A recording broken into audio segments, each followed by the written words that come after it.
So as of January 31st this year, a small-scale possession of heroin, cocaine, crack, meth, MDMA, that's all legal now. Now keep in mind, pot has already been legal across Canada for a while, but that is quite a different matter from, crack and heroin, say. Here's what Pierre Poilievre had to say about it. He's the leader of the opposition in Canada.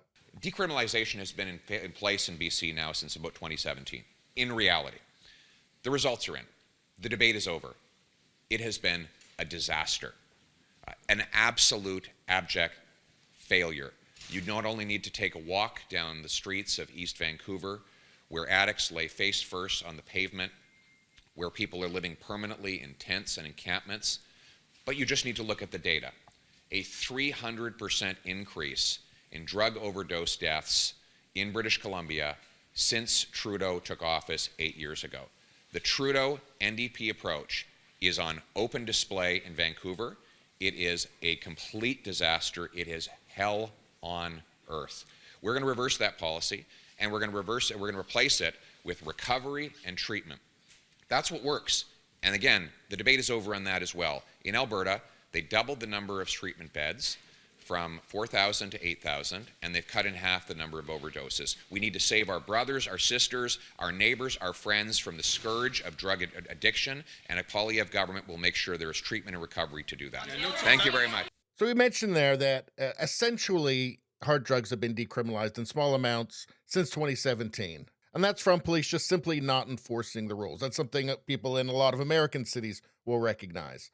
The police just not enforcing the laws. So what Trudeau and the BC government are doing is just kind of making it official now. But this didn't all start in 2017 either. We have to go far back. Let's take a look at 2006. Here you can see the number of drug arrests in British Columbia. And you can see for the different drugs here, heroin, meth, cocaine, marijuana. And you see in 2006, it's quite high. And you can see from around that time frame, the number of arrests just keeps going down and down and down and down, particularly for pot and cocaine. And pot is legal now in BC anyway, so that one just doesn't even matter anymore. But you can see a decline right up till 2017, which is apparently the last year they've got records for this. And that's right around the time that Pierre Poilievre is saying that they just stopped arresting people for small amounts of drugs. But what happened around 2006? Well, BC took up the 4 Pillars drug strategy. And this is a plan that was imported from Europe. And it's the 4 pillars are harm reduction, prevention, treatment, and enforcement. It's successfully used in such cities as Geneva, Zurich, Frankfurt, and Sydney.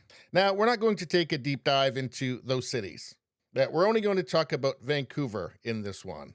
And in Vancouver, we're going to see that this 4 pillar strategy has not worked. I don't know if they're doing things differently in those cities, but this one's about Vancouver, what's actually happening in Vancouver. Now, on the enforcement side of this 4 pillar strategy, that was enacted in 2006, it says here, the policy says that the Vancouver Police Department will continue to target street and middle-level drug traffickers and producers. Police will be guided by an individual's behavior in determining whether or not to lay drug and alcohol possession charges. So it's in the hands of the police, and as you can see from that previous graph, they basically just stopped doing it. Now let's take a look at illicit drug toxicity deaths in BC, so overdoses. And one thing we can notice here is that it had actually come down a bit from the mid-90s by 2006, when this 4 pillars approach started to be implemented. And then you can see actually a bit of a decline for the next couple of years, but then a steady rise, and then a really dramatic increase, up until you see 2022 when it's just sky high. But as you can see, the dramatic rise started well before COVID. You can see by 2016 here, it was already going through the roof. And as you can see here, in 2006, you had 229 overdose deaths. By 2022, you had 2,272. That's 10 times as much. And keep in mind, this is just talking about overdoses. And obviously, you're going to have an increase in the amount of people that are addicted to drugs in the first place, that haven't overdosed, at least not yet. And every one of those people is a tragedy. It's a tragedy for themselves, for their families, for their friends, and for their communities. So aside from the decriminalization, what else do we have? We have harm reduction. Well, what's harm reduction? So you've got the usual supervised injection sites and needle exchanges, which don't appear to actually work anywhere. And in Vancouver, advocates want to actually just give drugs to people now, just give them drugs, which might conflict with the treatment part. Now, the treatment part of actually getting people treatment so they can get off the drugs and go back to having a normal life and not living on the street and not dying of an overdose, to me, that seems like a very good thing. And with that in mind, Riverview Hospital served as a provincial facility for mental health services from 1904 to 1912 when it was shuttered by the province after years of downsizing. Riverview Hospital, that was a place where mentally ill people, people with mental illness, could be safely treated. And of course, all over North America, not just in Canada, not just in BC, everybody seemed to just shut down the mental health facilities. For some reason, I've never understood why this was exactly. Because the people in those places, or many of them, just ended up on the street. Seems rather cruel, doesn't it? In 2017, the provincial government announced that a center for adults with severe mental health and addiction challenges was set to be built on the grounds of Riverview Hospital in Coquitlam with 105 beds at a cost of $101 million. Now, gonna need a lot more than 105 beds, I'm afraid. But at least it's something. This is something that's actually useful. But as for this decriminalization, it's obvious what's going to happen.